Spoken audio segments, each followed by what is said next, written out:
Sekarang kita perhatikan suatu kejadian pada Bani Israel setelah mereka diseberangkan dari Mesir oleh Nabi Musa alaihissalam dan dikarantina di Padang Tih 40 tahun. 40 tahun lamanya dengan pimpinan Nabi Yusha alaihissalam.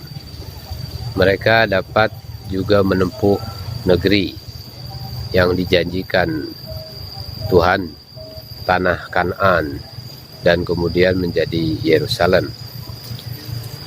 Setelah beberapa lama kemudian, semangat mereka menjadi kendor. Pemimpin-pemimpin yang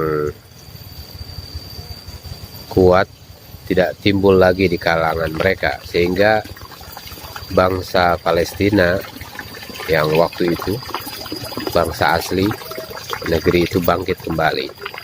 Maka mereka desaklah Bani Israel sehingga lemah dan runtuh. Imam-imam dan ketua-ketua mereka berganti-ganti naik, tetapi tidak ada yang kuat. Pemimpin mereka tidak ada yang kuat untuk bangun kembali memimpin mereka Bani Israel seperti dahulu yang pernah mereka rasakan. Yang tinggal hanyalah nabi-nabi yang bergiliran datang. Nabi-nabi itu pun kalau tidak mereka senangi, ada yang mereka bunuh. Tetapi ada di antara nabi itu, menurut ahli-ahli tafsir, Samuel namanya. Usianya telah tua, tetapi pikirannya sangat diharapkan untuk membangun kembali. Sangat diharapkan oleh orang.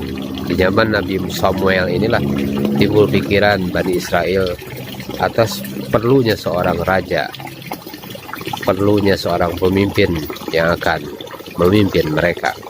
Alam taro ilal mala'i min Bani Israila min ba'di Musa. Tidakkah engkau perhatikan dari hal pemuka-pemuka Bani Israel sesudah Musa, yaitu beberapa lama masanya sesudah Nabi Musa alaihissalam meninggal. Seketika mereka berkata kepada seorang nabi mereka yang namanya Samuel itu, angkatlah untuk kami seorang raja, seorang pemimpin, supaya kami berperang pada jalan Allah Subhanahu wa Ta'ala. Rupanya karena sudah merasa kesengsaraan karena penindasan orang-orang Palestina di waktu itu, yang menyebabkan mereka kian lama kian terhina.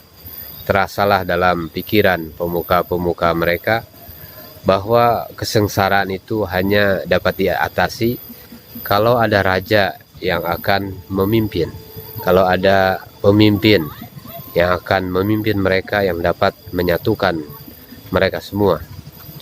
Karena salah satu sebab dari kehinaan yang menimpa suatu kaum adalah karena adanya pemuka-pemuka atau pemimpin-pemimpin yang masing-masing merasa diri lebih tinggi, merasa diri tidak mau tunduk kepada yang lain, sehingga mudah bagi musuh untuk mengadu domba mereka. Saudara-saudara sekalian, mendengarkan usulan ketua-ketua yang demikian, pemuka-pemuka yang demikian kepada Nabi Samuel, berkata dia, apakah tidak akan terjadi kelak kalau diperintahkan atas kamu berperang, bahwa kamu tidak akan mau berperang? Samuel berkata demikian karena rupanya beliau telah mengetahui semangat bangsa yang telah amat rusak itu. Mereka meminta raja untuk memimpin mereka berperang. Nanti permintaan mereka dikabulkan sehingga ada raja itu, tetapi karena semangat kaum itu mereka telah rusak, semangatnya telah sangat-sangat kendor, telah rusak, diajak berperang mereka tidak mau. Mereka takut menghadapi musuh, sehingga pengangkatan raja itu percuma saja, atau perintah raja itu tidak diacuhkan, karena akan ada saja cacatnya pada pandangan mereka. Maklumlah, pemimpin itu manusia, raja itu manusia. Lantaran itu pengangkatan raja tidak akan berfaedah kalau semangat berjuang, semangat berkorban itu masih dingin, semangatnya masih melempem. Mendengar pertanyaan Nabi Samuel yang demikian, mereka menjawab, bagaimana kami tidak akan mau berperang pada jalan Allah Subhanahu wa Ta'ala, padahal kami telah diusir dari kampung halaman kami dan anak-anak kami. Negeri telah dirampas orang, kekuasaan sudah tidak ada lagi, dan anak-anak mereka telah ditawan oleh orang. Dan kalau tidak segera bangkit berperang pada jalan Allah Subhanahu wa Ta'ala, niscaya kami akan bertambah sengsara, niscaya kami akan bertambah terhina. Mendengar jawaban yang demikian, nyatalah sebelum berhadapan dengan bahaya itu, mulut mereka keras, seakan-akan timbul dari semangat yang berapi-api. Tetapi setelah berhadapan dengan musuh, semangat mereka menjadi melempem, semangat mereka menjadi dingin seperti es. Itu yang dikatakan di dalam ayat, falamma kutiba alaihimul qital tawallau ila qalila minhum. Tetapi setelah diperintahkan kepada mereka berperang, berpalinglah mereka kecuali sedikit di antara mereka. Wallahu alimun bizzalimin. Dan Allah Subhanahu wa Ta'ala mengetahui akan orang-orang yang aniaya. Saudara-saudara sekalian yang dimuliakan oleh Allah Subhanahu wa Ta'ala, selanjutnya, dan berkatalah kepada mereka nabi mereka, yaitu Nabi Samuel, sesungguhnya Allah Subhanahu wa Ta'ala telah melantik untuk kamu Tolut menjadi raja. Di dalam kitab Perjanjian Lama disebut namanya Shaul, tetapi kita kaum muslimin niscaya mengikuti apa yang diwahyukan di dalam Al-Quran, yaitu Tolut.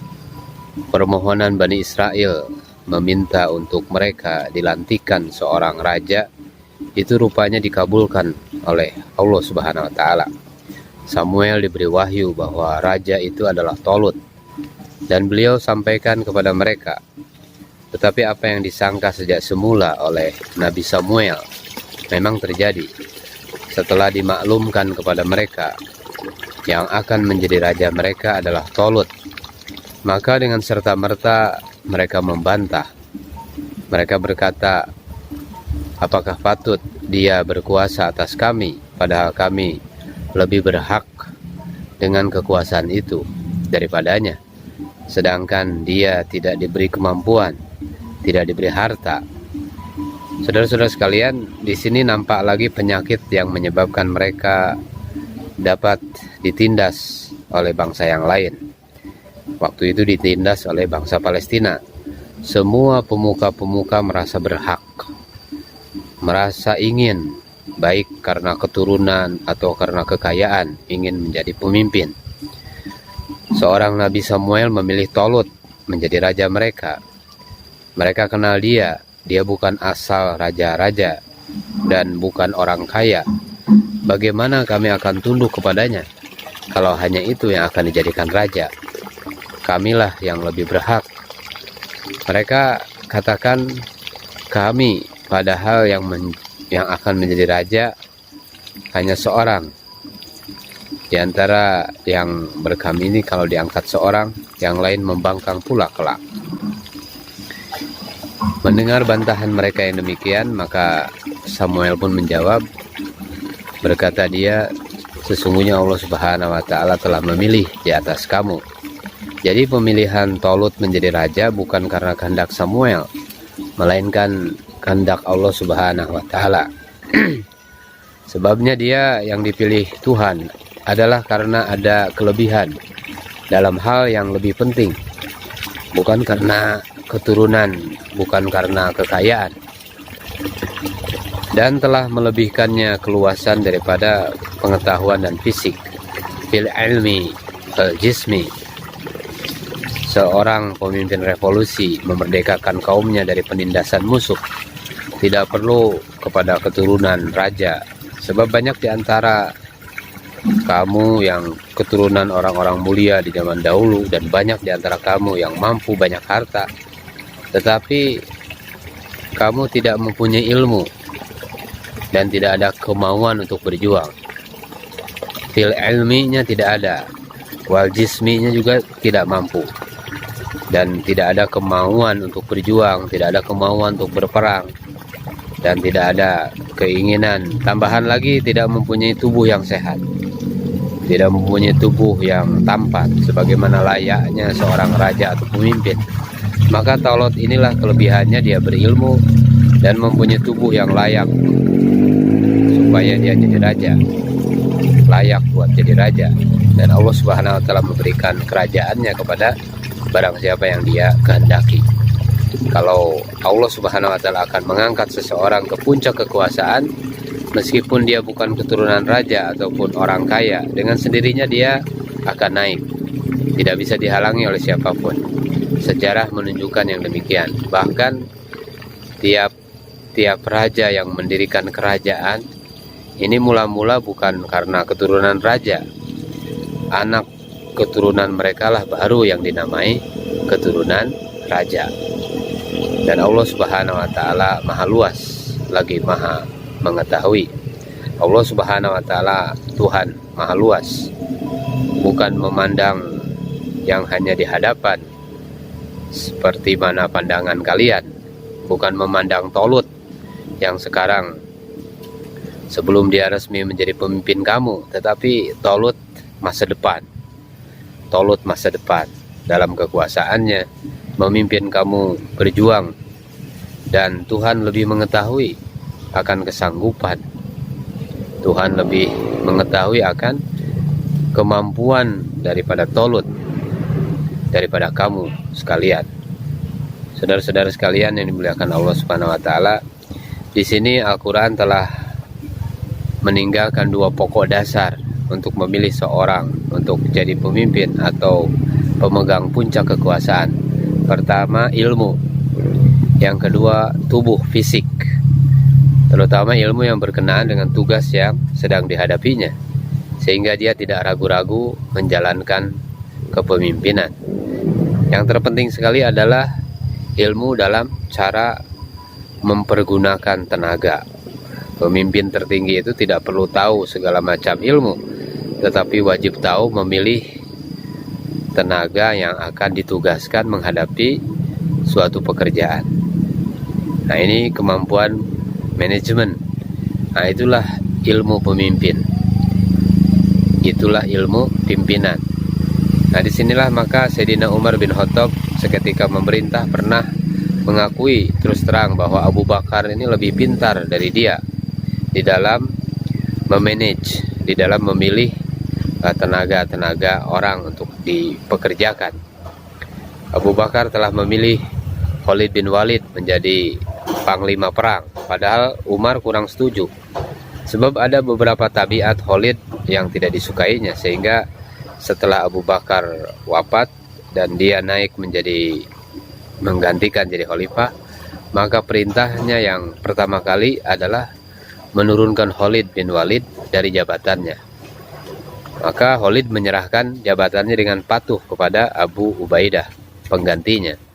Bertahun-tahun kemudian setelah Khalid bin Walid meninggal, mengakulah Umar dengan terus terang bahwa Abu Bakar lebih berilmu daripadanya. Artinya meletakkan orang pada tempatnya. The right man on the right place. Menempatkan orang yang benar di tempat yang benar. Nah, ini ilmu pimpinan. Cacat Khalid pada pandangan Umar bin Khattab adalah karena agamanya kurang begitu dalam, sebagaimana Abu Ubaidah. Meskipun cacatnya dalam beragama itu tidak juga ada, sedangkan Abu Bakar melihat bahwa Khalid itu dalam memimpin peperangan jarang bandingannya, selalu menang. Jadi Khalid itu dalam memimpin peperangan jarang bandingannya. Abu Ubaidah meskipun lebih alim, tidaklah sepintar Khalid di dalam ilmu strategi, ilmu perang. sehingga di saat itu Khalid tetap membantunya dari belakang, walaupun dia hanya menjadi seorang prajurit biasa. Nah, itulah maksud ilmu. Nah, ini maksud ilmu. Hal ini pernah diterangkan panjang lebar oleh Ibnu Taimiyah di dalam kitabnya. Jadi yang dimaksud dengan tubuh adalah kesehatan. Yang dimaksud dengan tubuh adalah bentuk tampan yang menimbulkan simpati.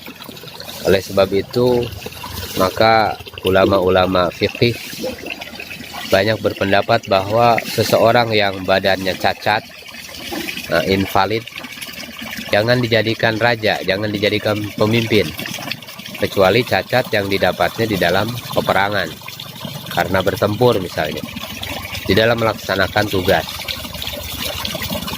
Saudara-saudara sekalian yang dimuliakan Allah Subhanahu wa taala,